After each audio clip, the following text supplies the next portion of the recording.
Ky emision mundësohet nga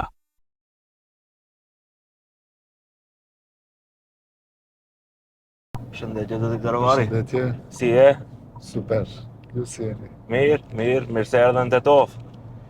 Faleminderit, mirë se u gjeta. Tetov çdo herë ndjen komod. Nipi. Po. Me prejardhje nga ana Po. e nanës prej Tetov.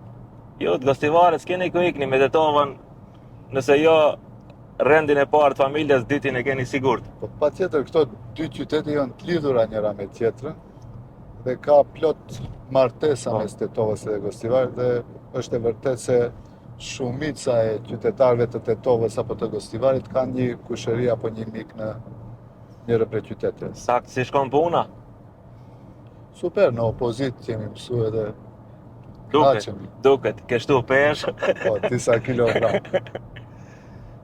E lam emisionin e kaluam, e lam aty ku ndodhte ndarja e aleancës prej Vlenit, edhe tash ashtu e vazhdojmë. Domethënë, tash je te AKI-ja, edhe si duket te shtëpia e re.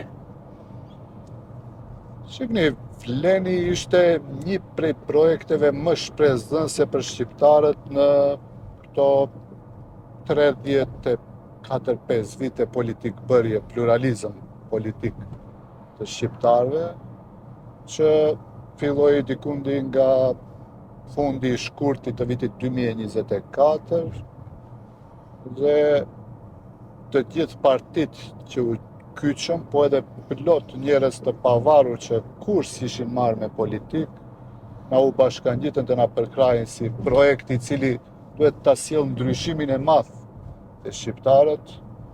Është e vërtet se BDI ishte gati se 20 e disa vite në pushtet dhe ishte mirë për demokracinë, për shqiptarët, po edhe për shtetin që BDI-ja të shkon në opozit dhe arritëm një rezultat të jashtëzakonshëm me përkraje prej qytetarëve, intelektualëve, partive të cilët ishin pjesë e Vlenit dhe i morëm 107.000 vota të cilët të japin kredibilitet, po edhe legitimitet për të qenë pjesë e një qeverie dhe ndodhi ndryshimi i madh. Por ndryshimi i madh do të thotë që ndryshimi të jetë për të mirë, se çdo herë ndryshimet mund të jenë për të mirë apo për të keq.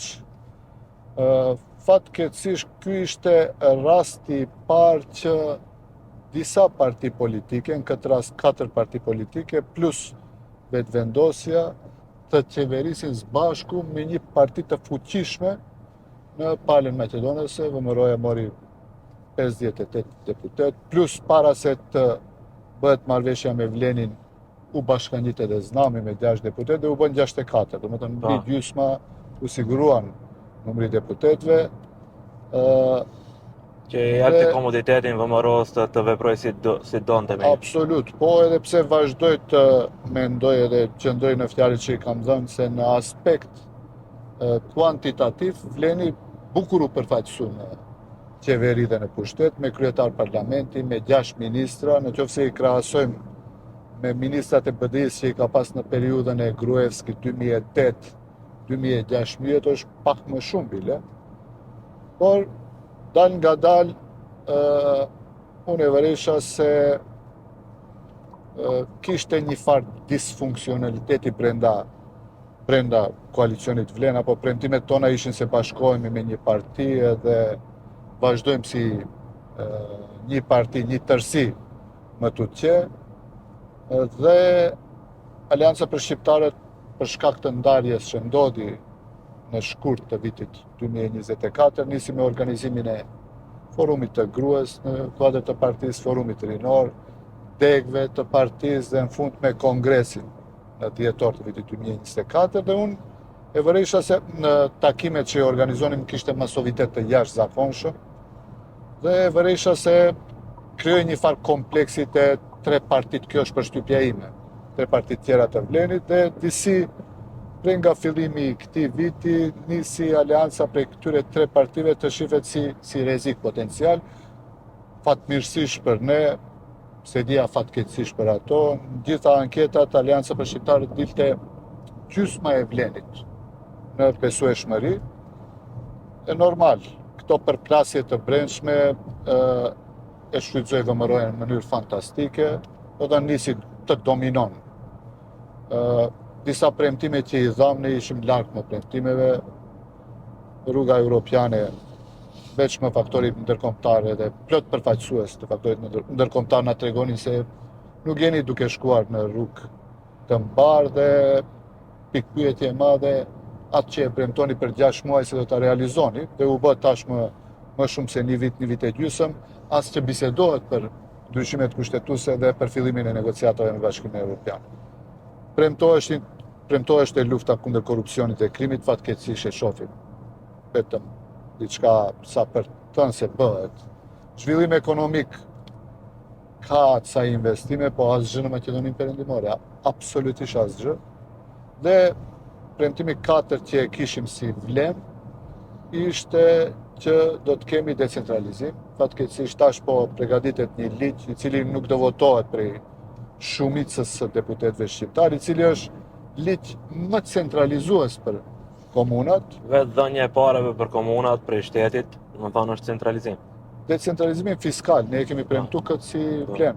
Po premtonim mbylljen e kazinove, ku janë mbylljet e kazinove. Përfaqësimin e shqiptarëve në për institucione, ne mund të themi kështu ashtu, po ja, njerëzit që na shohin dhe punojnë në për institucione shtetërore, çdo kund do të tregojnë se përfaqësimi i shqiptarëve tash në këto punësime, nëse janë punësuar 12.000 njerëz prej qeverisë, prej krijimit të qeverisë së re, nuk janë as 10% shqiptar, ma pak se 10% janë shqiptar. U tërhoq balancuesi, që ne s'deshëm atë, po ishte vendimi i gjykatës kushtetuese, ne sarritëm ligjin për përfaqësim të drejtë adekuat. Ajo tash mbasi dolëm ne e triggeruam që sa më shpejt të sillet, po përsëri kemi plot vërejtje në ligjin i cili është dërguar në Komisionin e Venedikut.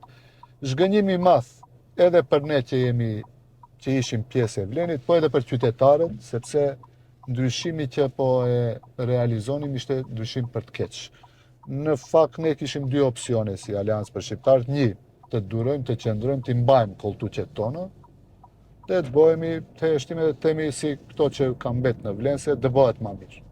Edhe e dyta që të sinjalizojmë, të alarmojmë edhe të largohemi prej aty, dhe ne zgjodhëm me guximin që e kishim që të themi stop, ne si jemi më pjesë e kësaj, vazhdoni, ju mund të duroni, unë kur i shoh do paraqitje të kryeministrit së bashku me kryetarin e komunës Tetovës, apo si trajton në mediume dhe si nënçmon, unë personalisht mund të aduroj atë, është e padurueshme, po sidoqoftë unë ju uroj shumë suksese në këto zgjedhje dhe ne vendosëm të largohemi prej aty. Një prej opsioneve ishte të dalim vetëm ose të bëhet një bashkëpunim me Frontin Evropian.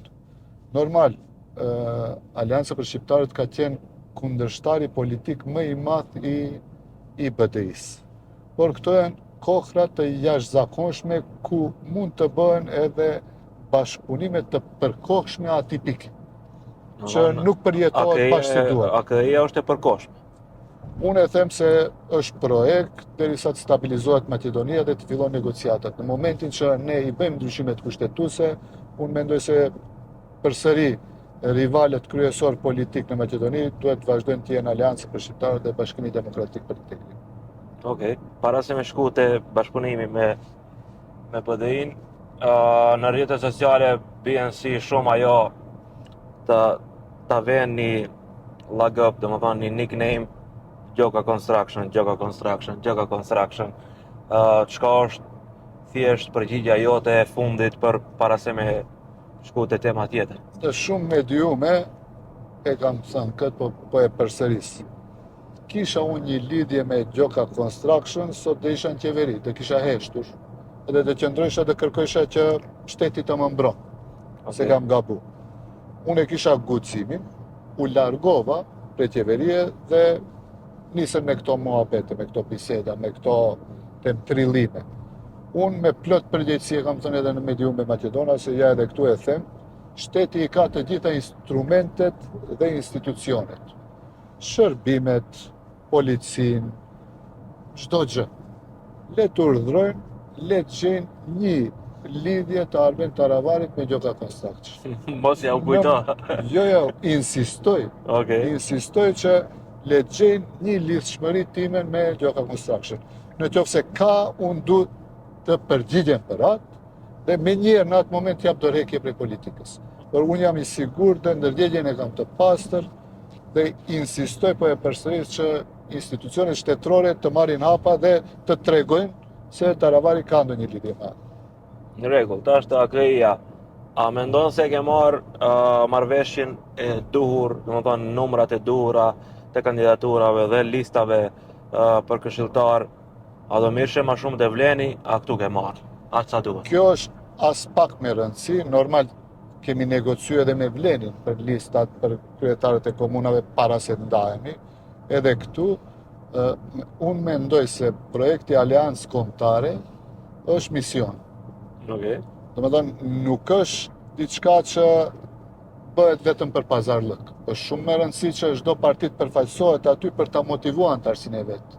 Të gjitha partitë që jemi në Aleancën Kombëtare, po mbi të gjitha është mision që ta kthejmë shtetin në rrugën e duhur. Mbi të gjitha flas për integrimin europian, integrimin e Maqedonisë në Bashkimin Evropian, fillimin e negociatave. Në momentin që fillon Maqedonia me negociatat, unë mendoj se projekti AKI-s ka nevojë të ekziston, sepse çdo parti aty e ka antarësinë e vet, çdo kush e ka vizionin e vet, ideologjinë e vet. Kështu që kjo është thash një bashkëpunim në një kohë të jashtëzakonshme, sepse s'duam të mbesim në atë grupin e shteteve sikur Bosnia, Kosova dhe Maqedonia, ku çdo gjë mund të ndodhen, po unë mendoj se duhet negociatat të fillojnë së bashku me Shqipërinë dhe Malinezi. Aty ku kemi qenë, bile para të gjithë këtyre shteteve kemi qenë, dhe tash jemi shumë larg rrugës europiane. Këtë nuk e them une, këtë e thonë plot përfaqësues ndërkombëtar dhe plot analistë se cilët kanë informata për zhvillimet të Maqedonisë dhe në rajon. Si të duket fshata, ato dilni bashk ju, zotri Sela edhe zotri Ahmeti në fushatë? Zgjedhjet lokale janë ma shumë zgjedhje administrative ku votohen përfaqësues të cilët duhet t'i udhëheqin komunat. Domethënë kemi nuk e di sa 17-18 kandidat për kryetar komunash, në bazë të kërkesave të vendbanimeve ku mund ndihmohen ndonjëri prej kryetarëve të partive, ashtu do të shkojmë. Kush ku ka më shumë ndikim, besoj se duhet t'i suportojmë maksimalisht kandidatët për kryetar komunash, që ato në fund të zgjedhjeve të jenë udhëheqës të mirë të institucionit komun, kurse në listën e këshilltarëve është shumë me rëndësi të dërgohet porosi edhe deri te Vleni, po edhe deri te kryeministri, edhe dal nga dal eventualisht të shihet kush duhet të jetë përfaqësues legjitim i shqiptarëve në të ardhmen. Këtu e mendon se AKI-ja do të fitojë, apo? Unë zgjedhjet çdo herë janë në ditën që mbahen, në 19 tetor, qytetari flet dhe jep verdiktin. Në bazë të analizave që i bëjmë, duke mat opinionin e qytetarëve, spaku ne që i bëjmë mund Vleni të ketë analizat tjera, po në bazë edhe të anketimeve që i marrim edhe prej partive maqedonase, raporti duhet të jetë diçka më shumë se 2-1, por përsëri po e them, në 19 tetor sovrani i jep dikujt legitimitet ose i merr legitimitetin. Tash para fushatës, para se me nisë të bisedojmë me kandidatët për çdo komunë, desha të prognozojmë disa komuna ku ta shohim domethënë cila është prognoza ite që e kam bë edhe me eksponentët e Vlenit, po ta bëj edhe me eksponentin e BDI-s javën e ardhshme. Nisim prej Struge, kush mendon se fiton? Unë mendoj se doktori që është kandidati Aleancës Kombëtare për Integrim, unë nuk e njoh, po feedbackun që e marr prej qytetarëve, prej shokëve e miqve që i kam në Strugë është favorit absolut. Okay. Unë e kam thënë që Vleni, e ka varë pushkën të VMRO-ja dhe shpresën e ka VMRO-ja mos e fitoje kandidatin e pavarur, kurse ne mbështetemi kryesisht e votat shqiptare, por e duam si kryetar komune të kemi përkraje edhe për qytetarëve të etnive tjerë të cilët jetojnë në këto qytete. Kështu që për Strugën prognoza ime është doktor Arsimi duhet të fiton. Dibra. Dibra është një kandidat, një profesor i matematikës, edhe unë mendoj se Jani gjithashtu Iliriani është favorit. Okej. Gostivari? Zbashku me doktor Bekim Poceste. Po. Gostivar spaku kështu si e shohim, Valboni kalon prej raundin e parë, po përsëri them 19 tetor qytetari vendos, po është favorit absolut. Okej. Tetovën? Tetov dhe gara Interesante. gara shumë interesante. Unë mendoj se Tetova meriton që të ketë ndryshim Okej. dhe besoj se Bajrami është favorit, po përsëri e shohim 19 tetor. Po prognoza ime është se Bajrami fiton. Saraj? Saraj, në bazë të anketave, përsëri e them, që i kemi ne, mund të kemë vlenja anketa tjera, Bleranti është gati se në favor 2-1 ndaj kundër kandidatit, nuk ka rund dytë, rundin e parë zgjidhet. Pozitivi është kjo se shumica komunave 6-7 komuna janë ka 2 kandidatë dhe mbyllet rundin e parë. edhe nuk lodhen shteti, edhe nuk lodhen njerëzit, edhe kjo Edhe është. partitë, edhe gazetarët. edhe gazetarët, edhe opinionin Po. përgjithësi. Nuk ka loja të dyfishta Edhe kandidatit. pazare po Po. ndërmjet 2 raundeve. Unë besoj se 6-7 komuna kalojnë prej raundin e parë. Çajiri? Çajri dhe Tetova thash, janë 2 vendbanime ku janë interesante, të paparashikueshme. Mendoj se Izeti ka udhëheq 3 mandate, plus Visari që është njëri shumë i afërt i Izetit edhe 2 mandate, faktikisht 5 mandate ka udhëheq një klik. Edhe besoj se Bujari do ja det që ta sjellim ndryshimin edhe në Çajir mbas 20 vjeç. Interesant, pas 20 vjet. Këto janë prognoza, qytetari, sovrani vendos në 19 tetor.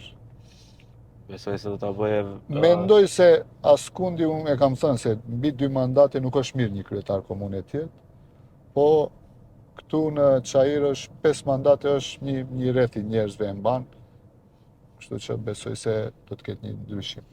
Mirë, tash krejt ajo çka u bë turma informacioneve rreth aleancës, duke krijuar 1 aleancë, 2 aleanca, 3 aleanca. Tregom tash cilat janë të rejat e fundit rreth aleancës edhe kush e përfaqëson zyrtarisht. Shihni, s'ka 3 aleanca. Arben Fetaj doli tha se janë zani i Arbnit. Okej. Tash nuk ka lidhje me aleancë, ato nuk thirren bile më në aleancë për shqiptarët.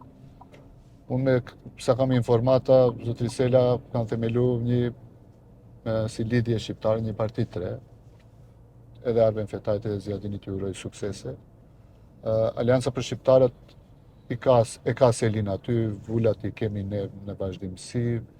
Organizimi politik më seriose dhe më i mirë edhe në bazë të çdo ankete që bëhet këto një vite e gjysmë, ne si Aleancë për Shqiptarët qëndrojmë fuqimisht mbi këto 2 fraksione që kanë dalë prej Aleancës. Mendoj se prapë reper i mirë, matje mirë do jetë zgjedhje. Zgjedhjet, po, zgjedhjet do të shifet edhe rezultati zgjedhjeve. Kështu që Arben Fetau dhe Azir Aliu mirë është që kanë kandidatët e tyre në Gostivar dhe në Likov. Okej. Edhe besoj se aty do shifet sa përkraje kam prej qytetarëve. Gjithashtu ne si Aleancë për Shqiptarët e kemi Gostivarin, Vrapçishtin, Tearcën dhe Sarajin, do të shohim kandidatët tonë. Unë jam shumë i bindur që kandidatët tonë prej raundin e parë të kalojnë. Kështu që këtu do shifet përkraja që mund ta marrim prej qytetarëve. Edhe për të qenë kryetari një partie ose për ta mbajtur një parti, në fund të ditës e ka ai që ka përkraje prej qytetarit edhe prej antarësisë. E mboni përshtypje ajo që ja u kishte mbyll derën zotrit Fetaj edhe zotri ministrit tash të shëndetësisë. A të thotë kjo për të gjithë zyrtarët që kanë mbetur në atë pjesë? Unë e thash funksionarët se për të marrë një funksion duhet të marrësh përkraje prej qytetarit. Okej. Se as kryetari komunës nuk zgjedhet drejt për drejti, po as një ministër dhe as një drejtor s'bëhet pa mos marr partia ati për kraje prej qytetarit, prej Po, sovranit. Tash do shihet dy ministra, janë njëri zavendës kryeministër, tjetri ministër.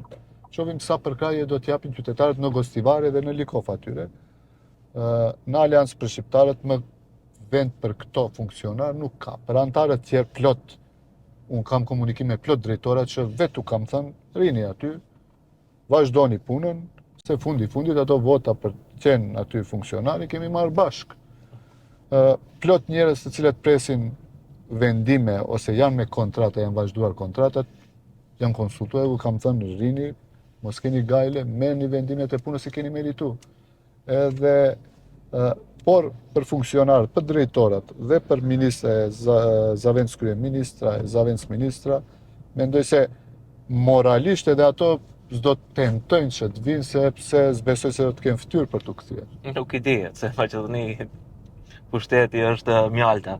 Se besoj se kishin marrë guximin, jo se i kemi friksu, po thjesht do t'ju vihet turp, se asnjëherë s'jemi fjalos mes veti, po as së shton një fjalë e keqe për njëri tjetrin. Kështu që u ndajtën prej partisë dhe u munduan që të na dëmtojnë me një proces shumë të rëndësishëm, duke e pa interesin e tyre. Unë Azir Aliu ju garantoj se e ka veç 4 muaj për t'jenë ministër. Asgjë tjetër, edhe Arben Fetai të njëjtën.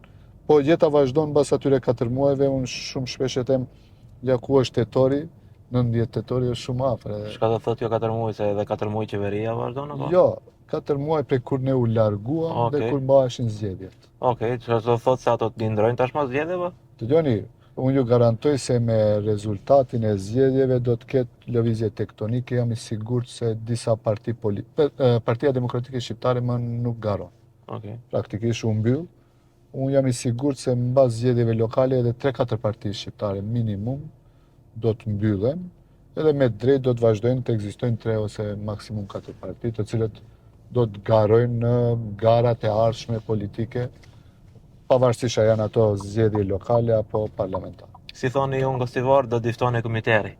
Po. Shumë faleminderit për kohën. Ishte kënaqësi, edhe thjesht tash suksese për në zgjedhje. Të jenë fair, demokratike, të korrekte, të rregullta, ajo i ngjan shqiptarit. Ajo është mbi të gjitha, do me thënë të jenë korrekte dhe demokratike. Unë shpresoj se pushteti nuk do të shfrytëzon mekanizma të cilët janë shfrytëzuar në të kaluarën dhe le të fitojë më i miri, sovrani le të vendosë në mënyrë demokratike. Juve faleminderit për ftesën dhe për mundësinë. Kënaqësi. Faleminderit. Ky emision mundësohet nga